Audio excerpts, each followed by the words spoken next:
still be able to pick out the great familiar landmarks such as Buckingham Palace, St Paul's Cathedral, Westminster Abbey, wonderful green parks and open spaces. You'd also find a city, and, for that matter, an entire nation under siege. This was the year that brought home to the people of Great Britain the real impact of a world at war, on this occasion for the second time in the 20th century. Even before war broke out, albeit only by 2 days, a blackout was imposed, which meant that as darkness fell, all the lights were quite literally blacked out. Street lamps were switched off and all houses fitted with blackout curtains, and there were wardens to make sure not a chink of light appeared. The idea was to make life as difficult as possible for the German bombers to find a target in the dark. However, for the people of Britain, there were problems. Traffic accidents increased as headlights were also blacked out. In fact, in the early stages of the war, more people were killed in accidents as a result of the blackout than were lost in enemy action. Country folk who had never had the luxury of street lighting fared much better than their town-dwelling counterparts.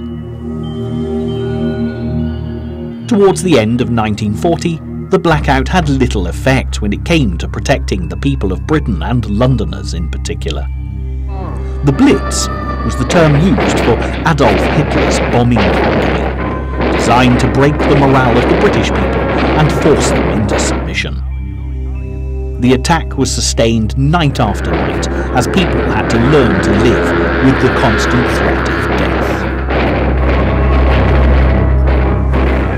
As night fell, air raid sirens would sound as soon as the enemy aircraft were spotted, allowing people to take shelter. Many children had been evacuated from Britain's big cities to the safety of the countryside, but there were still some families who chose not to be split up.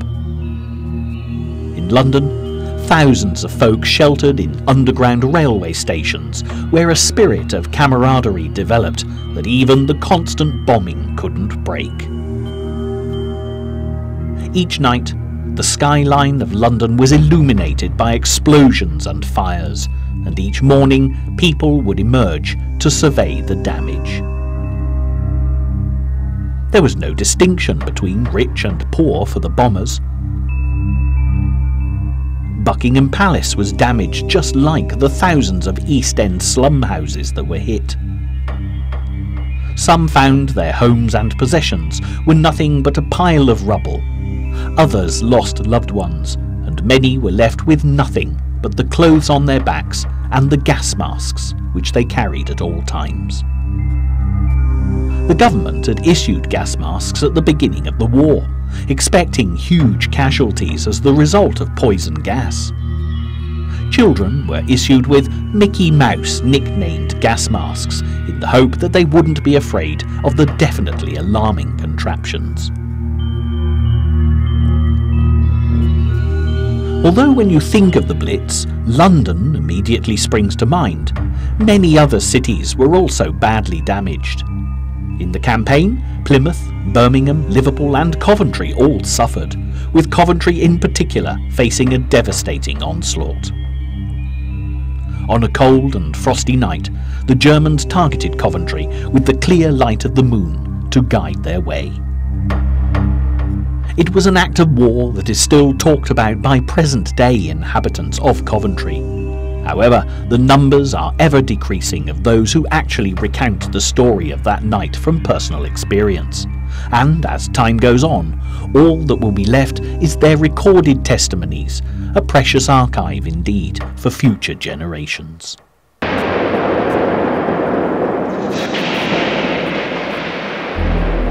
If the nights were terrifying, the days were also fraught with worry.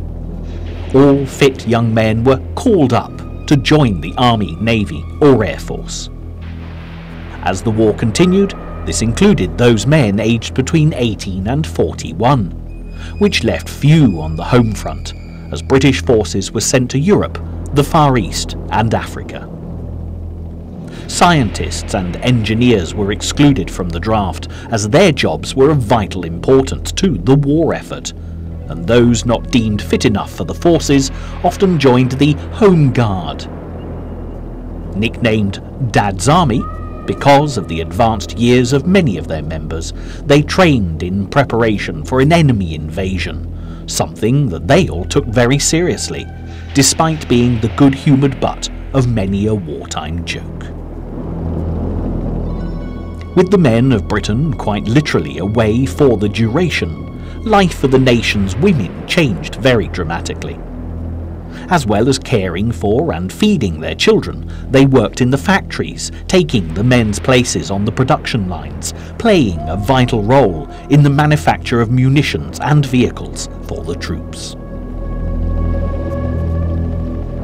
Farming was also of crucial importance if the people of Britain were to survive the war years, but with few men left to work the land, it fell to the women to step into the breach. The Land Army girls came from all walks of life, with hairdressers turning their hand to cultivating livestock and debutantes learning how to plough a field. Just as had happened with the men, as the war went on, women aged between 19 and 30 had to register for war work. Many joined the forces as non-combatant secretaries, drivers, cooks, nurses and mechanics. Others joined the Women's Royal Voluntary Service, better known as the WRVS, providing meals and clothing for the survivors of the bombing raids and the rescue workers, and of course the Land Army and factory jobs also counted as war work. For a great number of people facing the horrors of war in their own homes, they'd already survived one war that had been proclaimed the war to end all wars. The man responsible for making this statement had been the great British author H.G. Wells, who'd made many predictions about the future that would prove to be correct.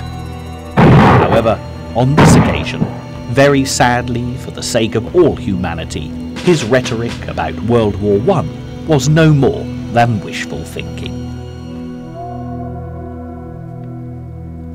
If the history of World War II has any lesson to lay down for future generations, the events that preceded Prime Minister Neville Chamberlain's declaration of war with Germany on the 3rd of September 1939 are very telling.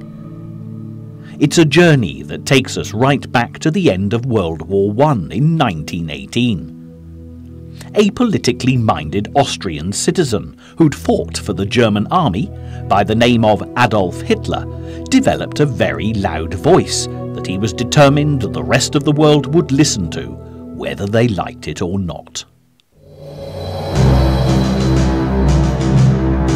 There are many people who, with the great gift of hindsight, declare Adolf Hitler to have been a madman. And how right they are. However, the fact that he could be charming, eloquent and extremely persuasive made this fact very difficult to spot when he was rising to political power.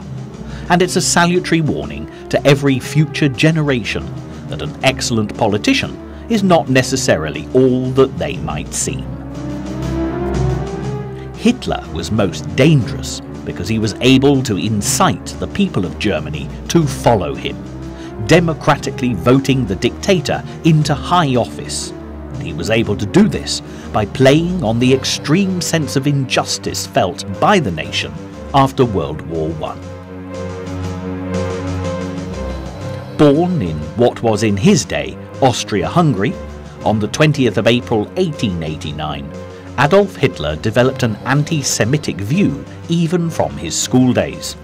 And when he lost both his parents and found himself alone at the very impressionable age of 18, he moved to Vienna, where there was a large community of Jews. Unfortunately, young Adolf was not alone in his prejudice, as there were plenty of politicians, even the mayor of Vienna at the time, who incited public distrust of the Jews. Hitler didn't settle in Vienna for long, moving to Munich in Germany. And as the First World War broke out in 1914, he joined the Bavarian Army and throughout the conflict fought as a fierce German patriot, on being honoured with the Iron Cross for bravery.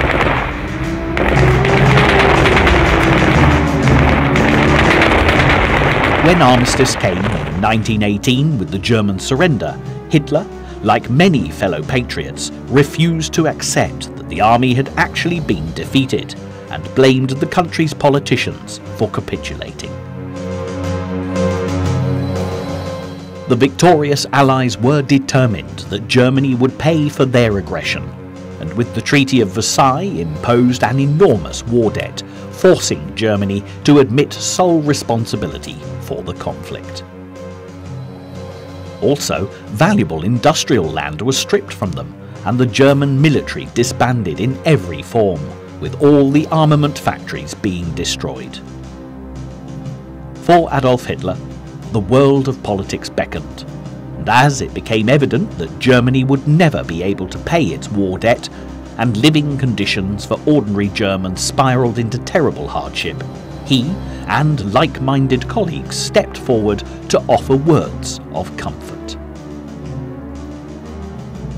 The nation wanted answers for their plight, and Hitler's political party, the National Socialist German Workers' Party, better known as the Nazis, had the perfect scapegoat for all their troubles: the Jews. Through the 1920s and 30s, Hitler climbed steadily to power, convincing the people of Germany that he would save their great nation and put the country back on the economic map. This made him extremely popular, especially as his secret state police, the Gestapo, were given free rein to silence dissenters. When, in 1935, all Jews lost their German citizenship under Hitler's new laws, few non-Jews protested. The rest of the world woke up to the danger of Adolf Hitler when he violated the Treaty of Versailles in spectacular fashion, building a huge military machine, conscripting the many millions of disgruntled German unemployed into his army. With uniforms, youth movements, drums to bang and flags to wave, it appeared as if national pride had been restored. Hitler also forged important alliances with the fascist dictator of Italy, Benito Mussolini, Japan, Hungary, Romania and Bulgaria to form the Axis powers. Back in Britain, in 1937, a new Prime Minister, Neville Chamberlain, took charge of the country from Stanley Baldwin, and right from the outset, Adolf Hitler was never far from his thoughts. After pledging to respect Austrian independence, Hitler seized the country of his birth early in 1938 and turned his attention towards Czechoslovakia, and when he pledged to respect their independence too, the Czech government knew there was trouble ahead. Chamberlain did his utmost to broker a peaceful settlement, even flying to Germany in the autumn of 1938 to meet Hitler. The people of Britain waited expectantly for Chamberlain's return.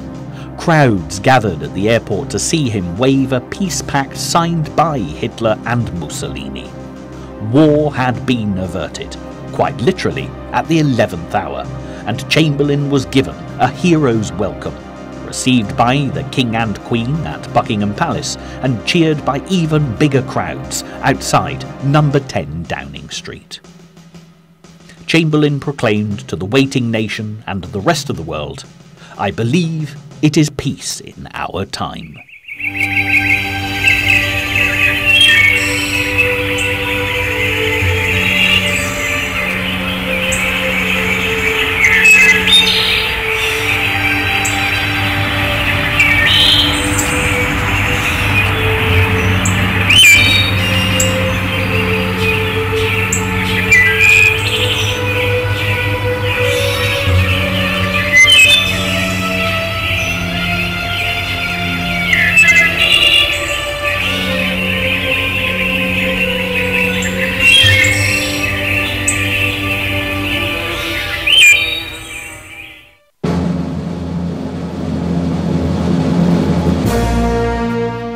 On so many occasions already, Hitler had proved that he was a man not to be trusted, and by March 1939 he yet again went back on his word.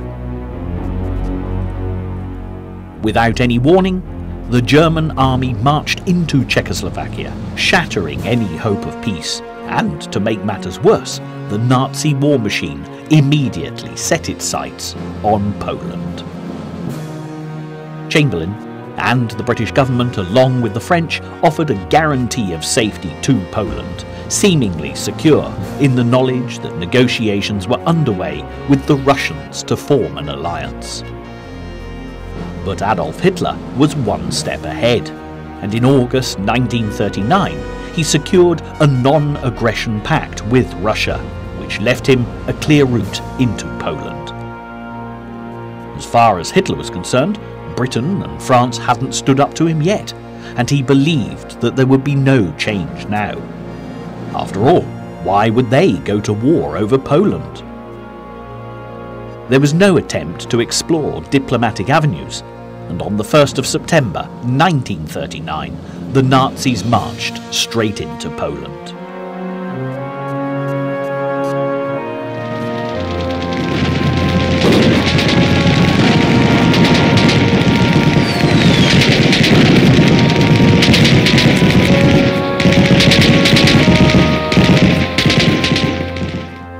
To say that Adolf Hitler had his very own nemesis waiting in the wings in Britain perhaps sounds a little nebulous, but all through the appeasement process, one man had spoken out constantly of the real threat that Hitler posed. His name was Winston Churchill, a member of the British aristocracy as well as Parliament, and he was the surprise hero, well into his 60s, who would quite literally lead the people of Britain in their finest hour. When his pessimistic but realistic assessment of Adolf Hitler was proved correct, he took his place as the First Lord of the Admiralty, much to the comfort of the nation, as the fateful but expected news was announced. On Sunday, the 3rd of September, at 11:15 in the morning, the lawn mowers were silenced, the newspapers put to one side, and the children snatched from play as the entire population gathered around their wireless sets to hear the words of Prime Minister Neville Chamberlain. This morning, the British ambassador in Berlin handed the German government a final note stating that unless we heard from them by 11 o'clock that they were prepared at once to withdraw their troops from Poland, a state of war would exist between us. I have to tell you now that no such undertaking has been received, and that consequently this country is at war with Germany. The storm clouds had been gathering for so long, this statement would have come as no surprise. Yet it was one of those historic moments that brought Britain to a standstill, as the full implications of what lay ahead had to be faced. As men joined the armed forces, families faced a new challenge that for city dwellers brought about a massive exodus of children to the countryside. In the first few weeks of the war, almost 2 million children were evacuated, being taken in by host families, although it wasn't quite as straightforward as the government would have liked people to believe. The clash between urban and rural cultures was understandably difficult for both the children and the hosts to deal with. Many inner-city children came from terrible poverty, suffering poor health, and even at this early stage in the war, it was clear that social conditions would need to be reviewed once the conflict was over.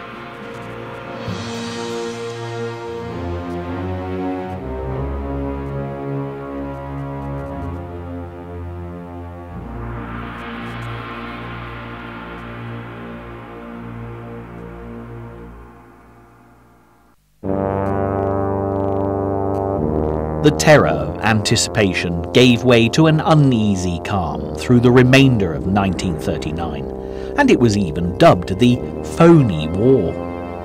Quite a significant number of children returned to their homes in the towns and cities which they'd only just left.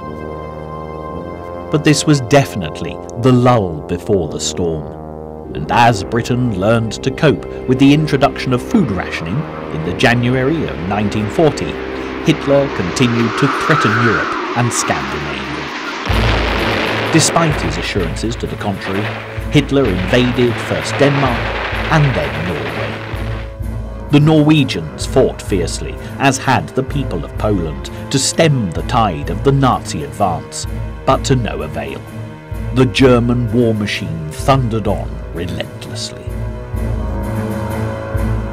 Hitler's next move was the most audacious to date, as his Blitzkrieg, or Lightning War, smashed through the defences of Belgium, Holland, and even France. For the people of Britain, the Nazis were getting much too close for comfort, and any thoughts of a phony war were long forgotten. However, a wartime spirit was developing in Britain that would give Adolf Hitler a more difficult time than he'd arrogantly anticipated. For starters, the now much maligned Neville Chamberlain was replaced by Winston Churchill as Prime Minister of a new all-party government. Confidence in his ability to lead the nation was infectious. One of Churchill's first speeches that offered nothing but his blood, toil, tears and sweat, inspired and expectant.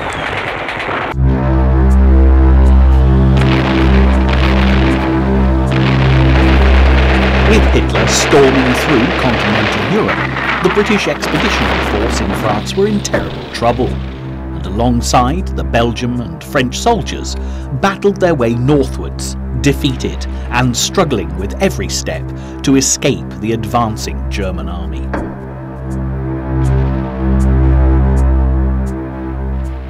Once quiet French country roads were littered with the machinery of war.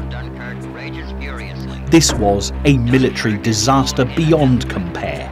Thousands of the Allies' finest troops were destined to lose their lives, and as they converged on the French harbour of Dunkirk, the chances of being rescued from Hitler's devastating panzer divisions were getting slimmer by the hour.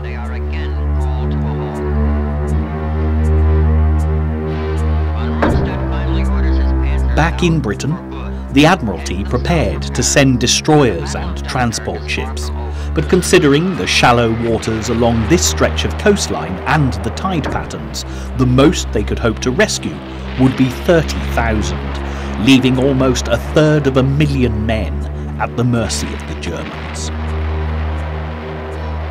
This was undoubtedly the darkest moment yet for the British and Allied forces, but the intangible power of wartime Britain's indomitable spirit had not yet come into play.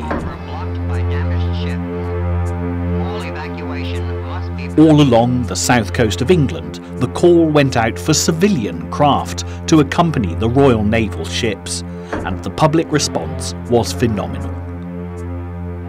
There were rowing boats, yachts, fishing vessels, tugs, paddle steamers, and in fact anybody who had a watertight craft that could get to France stepped forward to volunteer for king and country. Between the 27th of May and the 3rd of June 1940, the bravery and tenacity shown under extreme fire by military personnel and civilians alike brought about what can only be described as a miracle of deliverance, words that Winston Churchill chose with great care.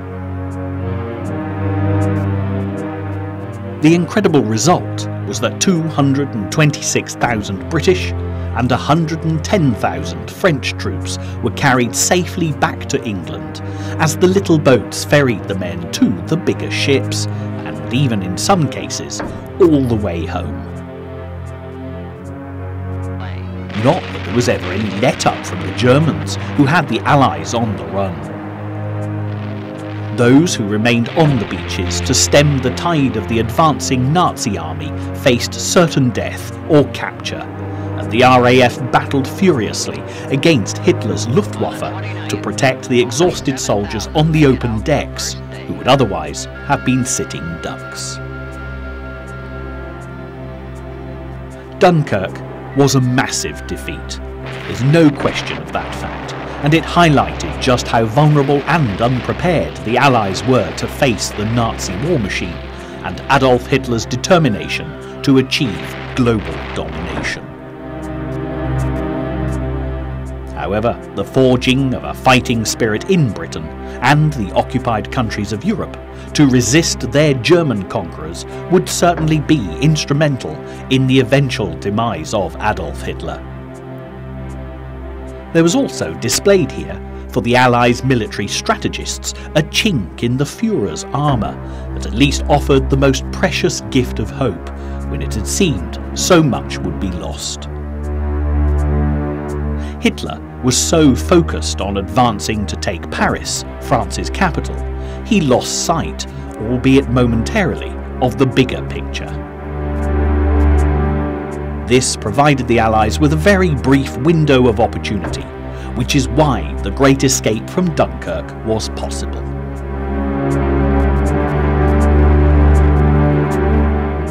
What happened next is very difficult for modern audiences to comprehend, but as Adolf Hitler planned to invade Britain, the threat of German occupation grew very real.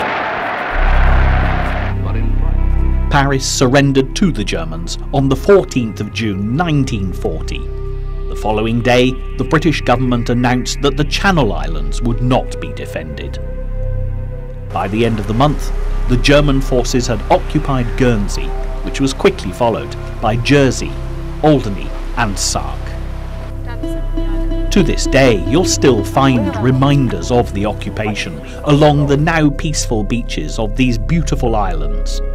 But back in 1940, for the people of Britain, the Nazi threat was far too close for comfort. If Adolf Hitler was going to successfully invade Britain, he first needed to eliminate the Royal Navy, a daunting task in itself. However, before such action could be taken, the RAF would have to be destroyed. This, according to the Luftwaffe, would be a much easier prospect. They truly believed the job would be done and dusted within 4 days, and the nation's aircraft industry would be out of action after just 4 weeks.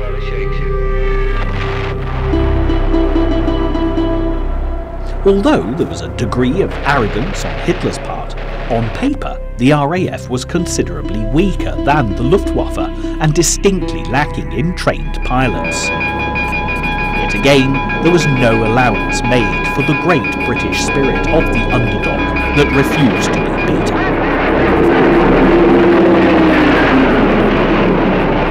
Also, they hadn't appreciated the power of the RAF's most precious weapon, radar, which, although in its early stages of development, allowed the British fighter pilots devastating accuracy. To get an idea of what life for the brave pilots and ground crew was like, a visit to the Aviation Heritage Centre can be very enlightening. This wonderful example in East Kirby in Lincolnshire really does take you back in time, and today we have the added bonus of observing a Spitfire in flight, a plane that was quite literally the epitome of the spirit of the Battle of Britain.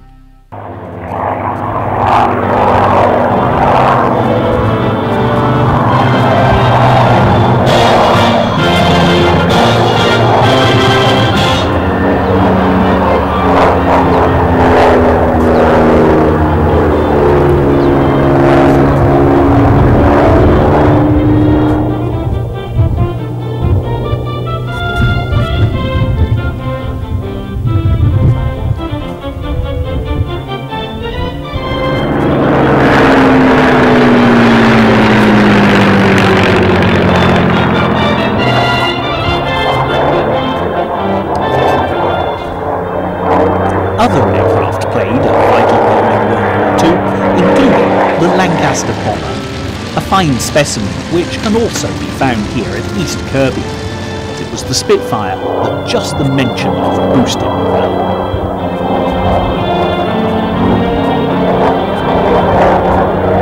At the outset of the Battle of Britain, the Luftwaffe's concentrated attacks on the RAF's airfield and aircraft was very effective. And despite pilots from Allied nations arriving to boost numbers, casualties were high. It's interesting to note that despite America's late entry into the war, there was a band of remarkable American pilots who came to Britain anyway to lend their support, a contribution that was invaluable. Nevertheless, the Luftwaffe's war of attrition was working, and whether propaganda after the event or gospel truth, it's been said that Hitler, unbeknownst to him, was only 24 hours away from victory. The RAF pilots were exhausted, but one of their number, in pursuit of a German bomber, chased his adversary over London, where the Luftwaffe pilot dropped his bombs. Winston Churchill immediately responded by ordering the bombing of German cities, believing it to have been a deliberate act of war against Britain's civilian population. Not to be outdone by Churchill's knee-jerk reaction, Hitler was equally enraged by his opposite number's attack on the fatherland, and ordered the Luftwaffe to redirect its campaign from the airfields of Britain to the beleaguered nation cities.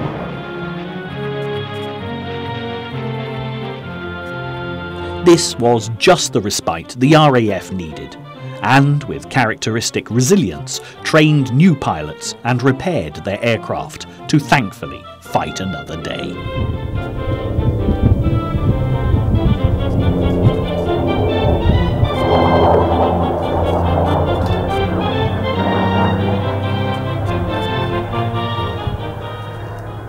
The Battle of Britain had been won by the RAF in the skies by the narrowest margin, and as the autumn leaves started to fall, Adolf Hitler had lost the opportunity to invade, as weather conditions and tide patterns turned against him. At this key point, Hitler, who had for the first time since he started his campaign of terror failed to gain the upper hand, needed to reconsider his strategy. For the time being, the British could keep their island, but he would make life as difficult as possible for them, blitzing the nation with nighttime bombing raids. If Hitler couldn't storm their green and pleasant land, he'd terrorise the people into submission by breaking their so-called wartime spirit. Hitler also looked to the east and began an onslaught on the Russian front, which would ironically meet with equally ferocious resistance.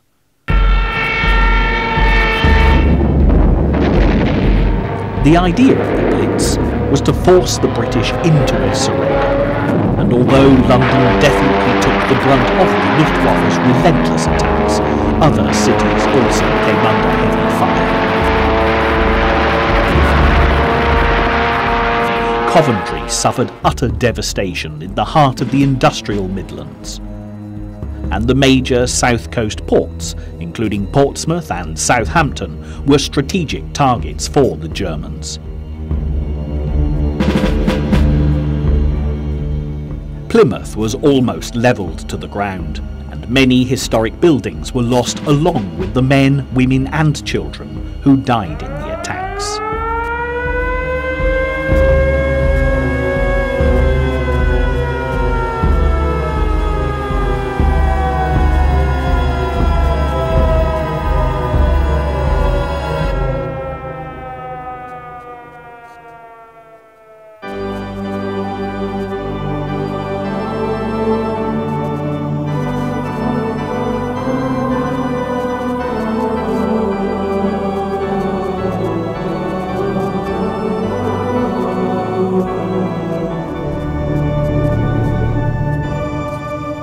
As autumn gave way to winter, Britain went into its first real Christmas at war, a real test for the morale of the people.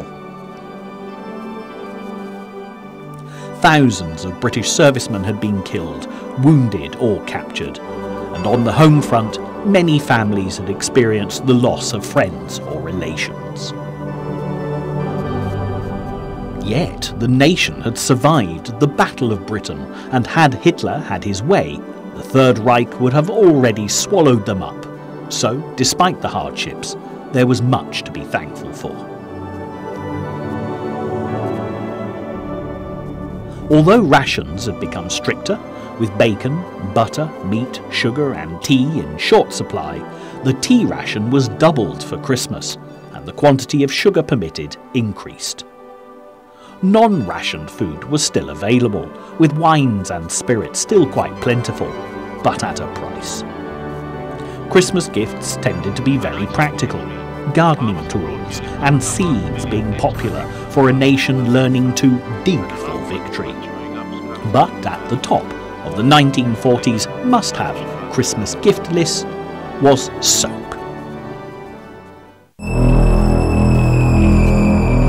There was a brief cessation of hostilities over the Christmas holiday, but as Big Ben rang in the new year of 1941, the people of Britain couldn't begin to imagine what the months ahead had in store for them, and whether they would even survive to see another Christmas and New Year.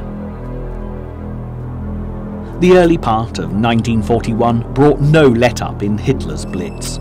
By the time he scaled down the proceedings in May, as he deployed 2/3 of the German military machine on the Eastern Front, almost 1.5 million British people had been made homeless by the bombing, and 43,000 had actually lost their lives. The bombardment of British cities continued, as did the retaliatory strikes on the German people, but Hitler's sights were set on a much wider global objective. German forces arrived in North Africa and invaded Greece and Yugoslavia before Hitler's Operation Barbarossa saw the Nazis invade Russia.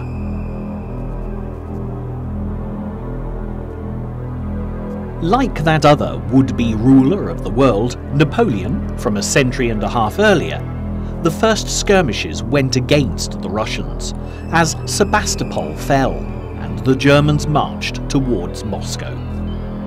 History certainly repeated itself, however, as the Russian winter came in hard and fast, crippling the German advance, just as it had the French all those years earlier.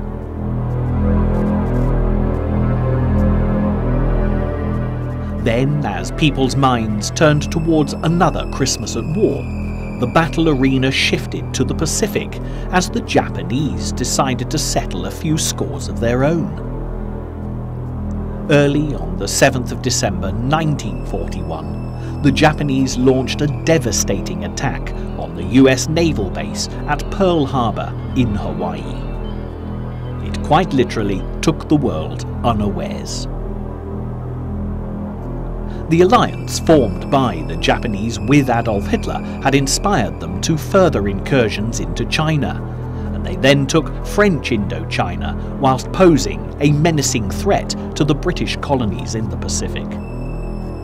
The Americans imposed oil embargoes in order to halt the advance of the Japanese, but this incited Japan to target the US Navy instead. While appearing to follow the diplomatic course, sending Japanese ambassadors to Washington, the strike force was dispatched in preparation for the attack on Pearl Harbor as global conflict became unavoidable. The United States were drawn into the conflict as Germany declared war on America. Japan invaded the Philippines, Burma and Hong Kong, with the fall of Singapore not long away, and the native people of the Pacific, along with the old colonials and Allied servicemen sent to protect them, experienced unimagined horrors at the hands of the occupying Japanese. For the people of Great Britain, the attack on Pearl Harbor might have seemed a million miles away, but the first direct result of this action was an influx of American servicemen, or GIs as they were more commonly known. a sense of optimism arrived with the young men. And for the young women of Britain, starved of male company for such a long time, the GIs, with their ready supplies of chocolate and nylon stockings, were extremely popular.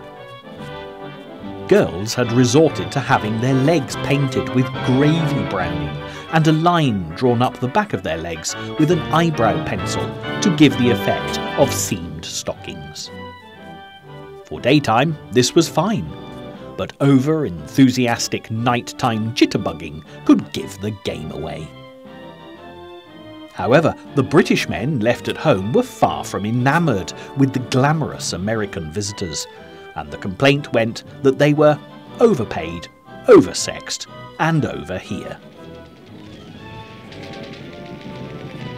As well as providing battalions of soldiers, airmen and sailors, the American government was able to replace the vehicles and munitions lost on the French roads on the way to escape at Dunkirk, putting the Allies back into World War II with a fighting chance.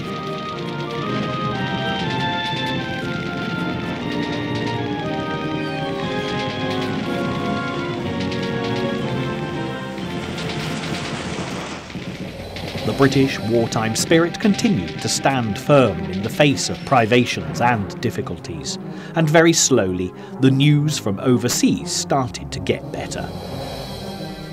In the Pacific, at the Battle of Midway, the USA turned the tide against the Japanese. And in North Africa, Britain's very own Field Marshal Montgomery, fondly known as Monty, took the initiative against Field Marshal Erwin Rommel's Afrika Korps at El Alamein, and the Russians valiantly counterattacked at Stalingrad. At last, Hitler was not having it all his own way, and when news reached the rest of the world about the terrible fate of the Jews in the Nazi concentration camps at places like Auschwitz, Dachau and Belsen, resolve hardened with pledges to avenge such horrendous crimes against humanity. As another year of war ended, and 1943 brought with it a promise of more of the same, Winston Churchill came into his own, keeping up Britain's morale with his fine speeches, supremely confident that right would prevail.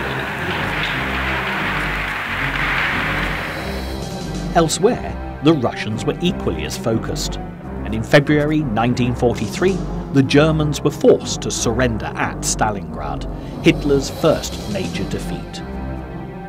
However, in the Atlantic, the German U-boats were still winning the advantage at every turn. Then came a major breakthrough at Bletchley Park's top-secret communication headquarters, where the Enigma code was deciphered, allowing Allied shipping to predict accurately where the U-boats were going to strike next.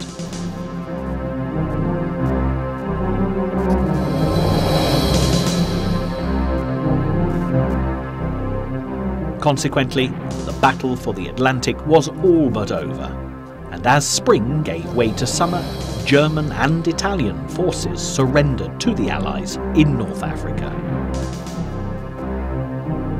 With strategic access to the Mediterranean from Tunisia, the Allies took Sicily and started to move up through Italy, but it was hard-fought progress which continued into the new year of 1944. Eventually, Rome was liberated on the 5th of June, but despite being a dramatic event, the newspapers of the world quickly carried a very different story.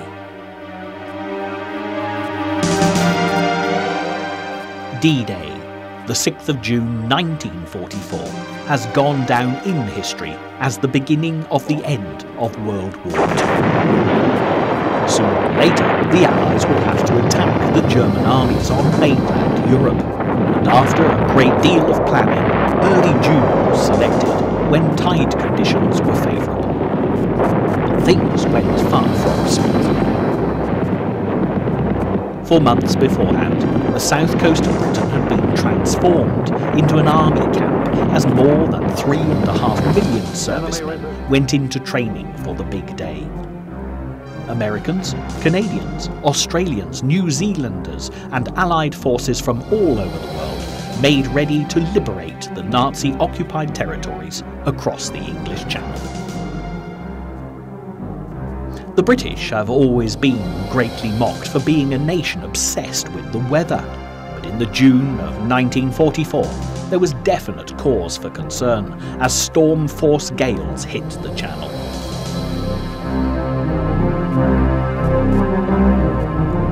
The Commander-in-Chief of the Allied forces, General Dwight D. Eisenhower, postponed the invasion from the 5th to the 6th of June because of the weather. But if the delay was to be any longer, it would literally be months before another attempt could be made. The armed forces were already aboard ship, and even though the weather was still atrocious, Eisenhower gave the go-ahead.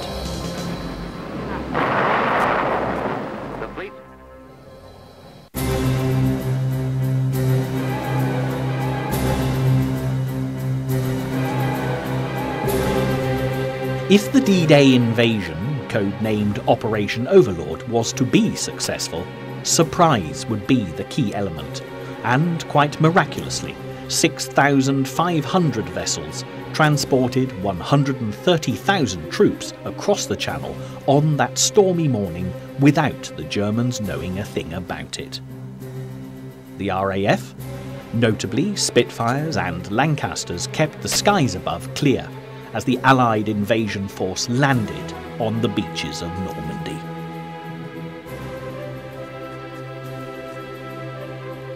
German intelligence had confidently predicted that any invasion would come between Dover and Calais, the shortest route across the Channel. And although warnings had been given about a June invasion, they couldn't believe that anything would happen in such awful weather.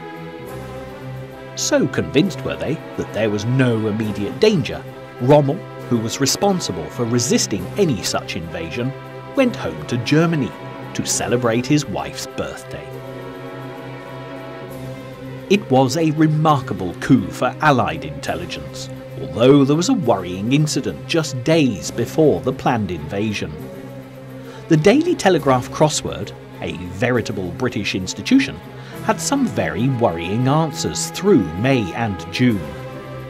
First, Utah appeared, the code name for one of the Normandy landing beaches, followed by Omaha, code name for the next of the landing beaches, quickly superseded by Overlord, the entire operation, and Mulberry, the code name for the artificial harbours that were to be built after the landings. Things were looking very suspicious. Finally, Neptune, which was the code for the naval part of the proceedings, appeared on the 2nd of June, just days before the planned invasion. Compiled by an English schoolmaster who knew nothing of any invasion plans or the significance of his choice of words, this strange phenomenon has been put down to coincidence, but it certainly gave MI5, Britain's spy agency, more than a few sleepless nights in the run-up to D-Day. Despite the discomfort of the journey, the first soldiers to land on Utah Beach had a very pleasant surprise, as, being slightly off course, they met little German resistance. Further down, Omaha Beach, the same could not be said for the American forces that came ashore to sustain the heaviest casualties. In set, Gold, Juno, and Sword Beaches were taken by the rest of the Allies, and as Paris, the French interior, was whelmed. It was only a relatively short distance in miles, but it took until August for the Allies to liberate Paris. But at last, Hitler's German army was on the run.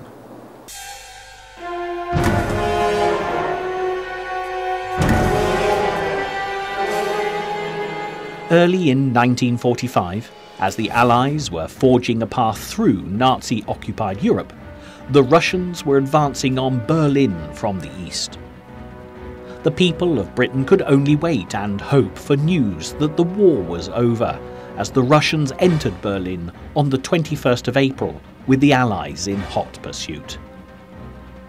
Holed up in his Berlin bunker, his dream of world domination in ruins, Adolf Hitler took his own life rather than face the consequences of his appalling actions. The war in Europe was over, and when news reached Britain, the celebrations were unparalleled. May the 8th, 1945, Victory in Europe, or VE Day, brought the entire population out onto the streets for a victory party that included everyone, from newborn babes in arms to the oldest citizens who'd never expected to live long enough to enjoy peace in their time. In London, the crowds flocked to Buckingham Palace, where King George VI and Queen Elizabeth were joined by Winston Churchill to acknowledge the thanks of a grateful nation, and the carnival atmosphere lasted long into the night.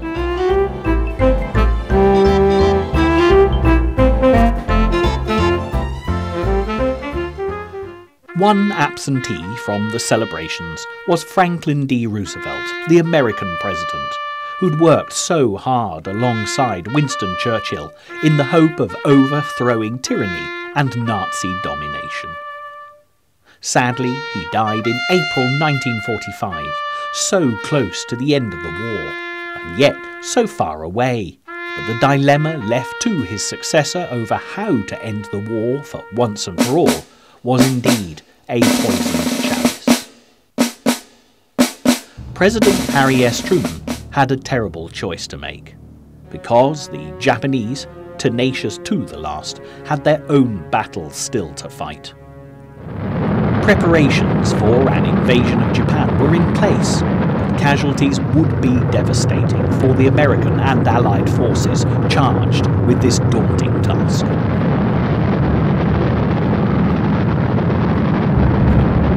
Conversely, Truman had the atomic bomb in his arsenal, and although never tried, it could swiftly destroy Japanese resistance. He chose the latter option, like the Hiroshima off the face of the earth on the 6th of August 1945, and Nagasaki a matter of days later.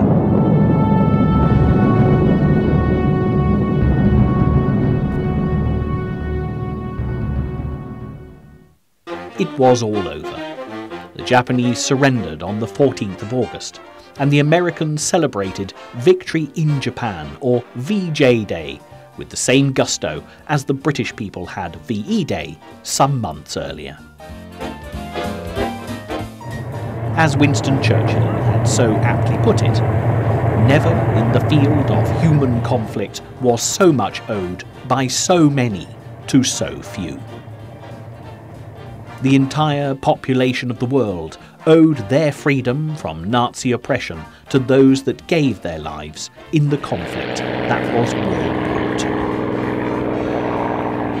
II. Britain was indeed a changed nation, and there was a certain charming innocence lost forever. Servicemen returning from the war refused to accept unemployment and demanded social change. Churchill, so much the man of the moment during the war, and his Conservative Party were rejected in favour of Clement Attlee's Labour government. The new health service provided cradle-to-grave medical care, free to all at the point of delivery, and nationalisation flourished as Britain clawed its way back to economic stability. It took some years for the privations of war to be forgotten, particularly as rationing in the immediate aftermath of the war got worse before it got better, eventually coming to an end on the 4th of July 1954. Our generation has been fortunate enough to have heard first-hand accounts of what life in wartime Britain was really like, and there's one thing that is absolutely constant. The spirit that united Britain during World War II was truly great. People might have been hungry, but they didn't starve. They had very little in terms of possessions and security, but what they had was shared. And phrases like "make do and mend," "dig for victory," and "waste not, want not" became a code to live by rather than resented constraints. Winston Churchill was the voice of the country, and when he called upon the people of Britain to rally to the battle cry, they responded again and again. It was indeed a nation's finest hour.